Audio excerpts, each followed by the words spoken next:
So usually I'm ahead of the curve when it comes to new affordable watch releases, but sadly not this time. Now I kind of missed the boat on this one because I had a couple of things crop up in my personal life the last few weeks, which has essentially meant I haven't been able to do any unboxings. So I was supposed to cover this a couple of weeks back, and since then this watch has already sold out. So hopefully that means it's at least half decent, eh? And fingers crossed if you do like it, it comes back into stock.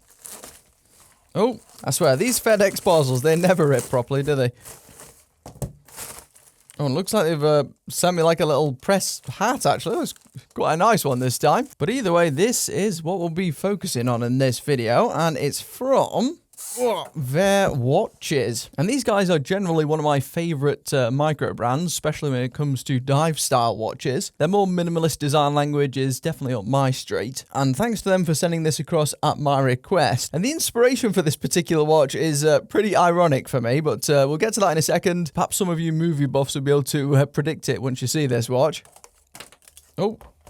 So just a couple of bits of documentation there, certificate of assembly, and 2 boxes in this one. Yeah, by default, with most Wear watches, you do get an extra strap thrown in there, which is that one. In this case, it's a steel bracelet from the looks of it, which we'll take a look at in a moment. And in here should be the watch in question. Indeed it is. And yeah, it actually looks a tiny bit smaller than I expected. But at least I don't have to take off too much plastic this time. Keeps things nice and simple.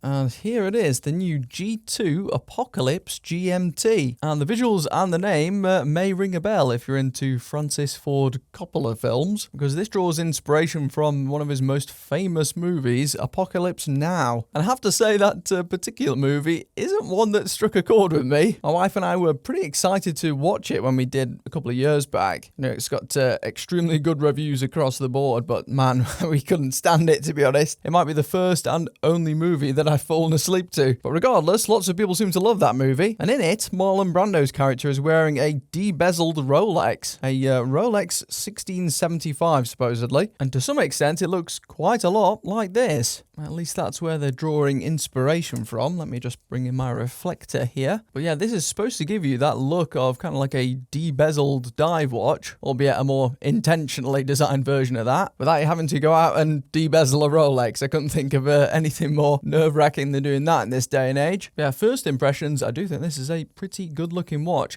I really like the polishing as well on this. Now, Wear watches have always had very, very good polishing, but that seems to have especially come to the fore on this model. Maybe takes up a bit more of the side of the case with that polishing compared to most of their other ones. And boy, is this thing thin. Now, I always say when, you know, you've got a quartz movement in a watch, why not make full use of it? Why not make the watch nice and skinny? And that's definitely what we've got here. This is substantially thinner than most of their automatic watches. Yeah, I should wear pretty flush, but we'll give it a try in a moment. You'll find an affiliate link to this watch, by the way, in the video description if you do want to check out the page for yourself. Like I said, at the time of recording at least, they're out of stock already. And yeah, it is quite an attractive piece of kit. Don't think that bezel will be for everybody, but if you did want that, they've also got, I think, a different one. Was it G2, the standard G2 GMT perhaps, which also shares quite a similar dial to this one as well. Also has a bit of that faux patina lume. This one does have some differences though. It's got like these little blocks of luminescence within the outer chapter ring there as well, which is quite unusual. So we'll definitely check out this thing in low light. Now I'll run you through the specs real quick and then we'll take a look at sizing and pricing. So yeah, the G2 Apocalypse GMT, 15 ATM water resistance rating on this, which is more than adequate for sure. Now partly that comes from the screw down crown, which I already noted a second ago. Now this particular review sample unit, I just noticed on the back, I was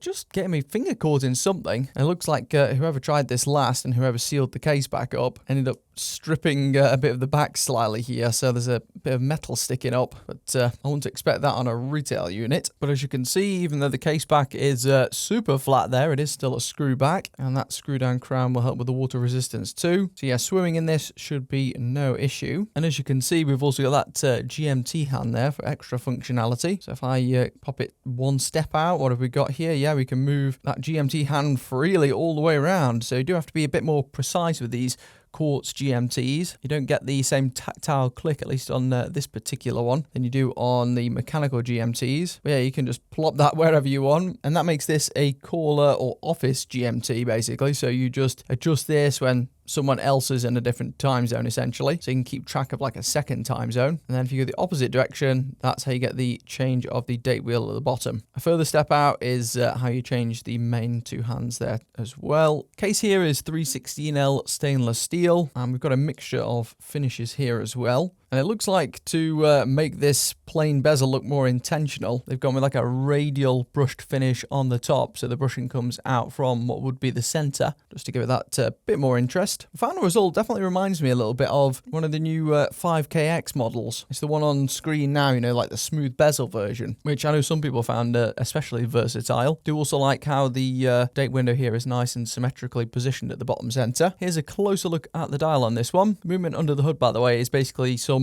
Ronda Quartz GMT. I'll put the name of it on screen now because I'm pretty sure their other watch was using this one that I looked at a couple of months back. And I've just adjusted my filter there to try and give you a more accurate look at the crystal on this one. And it's fairly clear actually as far as sapphire goes, because this one is a sapphire crystal apparently. Primarily boxed style sapphire. You can see it standing a little bit proud here of the bezel. It kind of comes up and then across, flat across the top. And it's also got some AR coating for sure. There's a slight blue tint to it, but it is quite effective. What you can see here in the video is quite accurate to how it looks in the flesh, and visibility is generally no problems. Scratches will obviously pose no real threat either, given this is sapphire. So I've just been doing some open heart surgery on my diamond selector tool here, and this is what I'd usually use to check if the watch had a sapphire crystal. And I noticed just now that when I tested this, the RZE Urbanist, which would have been my control to test against, that even that wasn't coming up on my diamond selector. So I changed the battery and, well, watch this. Now, previously, this would have peaked at about 3 to 4, but now, since the battery change, well, it goes all the way up to max, whereas a mineral crystal watch like this Citizen, that comes up with nothing, as you can see. So, yeah, must have been in need of a battery change for a long time without me realizing it. And, yeah, that maxes out the scale here too. So we know it's definitely not mineral. It's got to be a sapphire crystal. So that will perform very, very well against scratches. The lume here is apparently 15 layers of BGW9, so I'm expecting great things when the lights go out. Whether that applies to the little notches around the very edge, I don't know. And just some additional details, this has got a 2-year guaranteed waterproof warranty, which is not something you see every day. And this particular model is also assembled in America. Now, apparently this is a 39mm watch, and it looks a little bit deceiving. Maybe because of that extreme polishing kind of makes those areas blend into the background a bit. Certainly looks a bit smaller than that, but let's see with Old Faithful here. I've got it exactly 39mm across, lug to lug, about 45.5, and thickness, if you include that raised crystal, is still only 10.9. If you were to discount the crystal for a more accurate kind of wear experience, is just under 9mm. And here it is on my 6¼ inch wrist, and really like this new case, gotta say. Very, very flush to the arm, as you can see. That is about as flat as watches get, especially at this end of the market, but it's not too plain. It does play with the light pretty nicely. And in terms of the fit, I'd say it does wear accurately to the size. Does actually feel like a 39mm on wrist. I could maybe just about get away with this purely because of the slimness, I think. Also, the lugs on these Vaer watches do tend to taper down quite steeply, which tends to put them in range for me. Price on this one, by the way, is $399 US, and that comes with 2 straps. You get, I think, this one by default here for free, and then you can choose from a selection of others too. If you want one of the bracelets, I think you'd have to pay a little bit of a premium depending on which one you want. Google's telling me here that that works out at about 297 Great British pounds. So certainly not a cheap watch. I guess it is a GMT quartz, not just a standard quartz. But Vaer watches are always more expensive than the likes of your AliExpress stuff for sure. And while the dial is pretty simplistic on this one, I do like this watch a whole lot more than the movie, that's for sure. You know, I haven't fallen asleep while filming, so I think we're ahead there already. And as with many of the Vaer watches, it does look quite retro too. This strap, by the way, is comfortable as always with these Vaer straps. Plenty of holes to pick from. I'm not quite on the end hole here either, so yeah, I think there's another 1 or 2 there underneath. And it also comes with this nice little square which you can tuck into the final keeper here. So that's got a notch that effectively slots in and fixes it in place. There we go. And then that isn't going to be going anywhere. But we also had that bracelet in the package. So why don't we try it on that, see if it suits that any better or worse. While it looks okay on this black rubber band, I think maybe the one on the listing might look a tiny bit better. The default shot there, at least for me, is this kind of fabric NATO style band, this green one. And considering this watch is really thin, you could definitely get away with a strap that passed behind the back. So I'd maybe be tempted to pick that up. But let's see how this bracelet goes. Case rear, by the way, has like these time zones and a little map all over it, which is cool. But this switchover should be quite easy with the quick release spring bars here. And the same applies to the bracelet, if I can get it the right way around. Yeah, these have the double quick release bar. There we go. And there's the Apocalypse on this Jubilee style bracelet. And I think it really suits this actually. Definitely looks better than it did on the standard band. Gives it a bit more of like a sporty look potentially. I think it might look bit more versatile. This one you can also grab in like an oyster style bracelet, but no, this is certainly the one I'd be going for if you can justify the extra cash, that is. I think this watch looks really, really slick, and that was before I even got it on the wrist. Yeah, I do think this is pretty sleek. It's funny, the silhouette definitely reminds me of some old Seikos, especially when it's paired with this style of band, which you used to find on some of the old Seikos too. But yeah, I do think that is a really good match for this watch. Definitely not a one-to-one copy of the original, by the way. They've got some documentation and imagery on their site about that watch. While it is quite similar, it certainly has some differences, aside from just the brand name change, of course. And in fact, it says here that, yeah, on the original Rolex, when they stripped the bezel from it, you'd be effectively neutering its function, whereas because this one is using this style of GMT, you can still use it without the bezel, which I probably should have worked out myself before filming, but yeah, I guess that's why they made one of those switches. Now, as for low light, I would imagine this would perform a lot better than the original Rolex did. Now, they seem pretty confident about the performance of this, giving it a 9 out of 10 on their scale, but I'd rather check it out for myself, and I do wonder if that was a mislisting on the spec sheet here, because I always thought that BGW9 was blue tinted, whereas this is clearly green.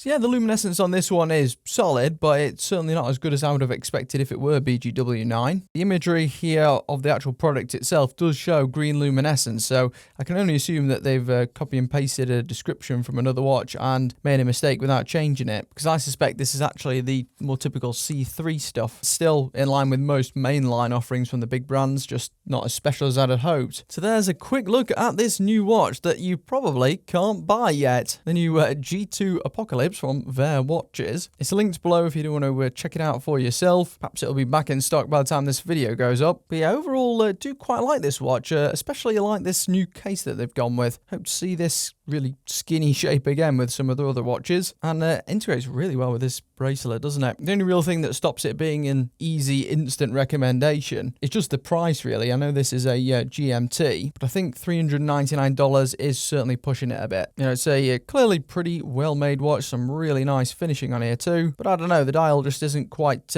premium or special looking enough, I don't think, even if overall do quite like this watch. But if you can grab a discount code, then that will make it a much fairer amount, in my opinion.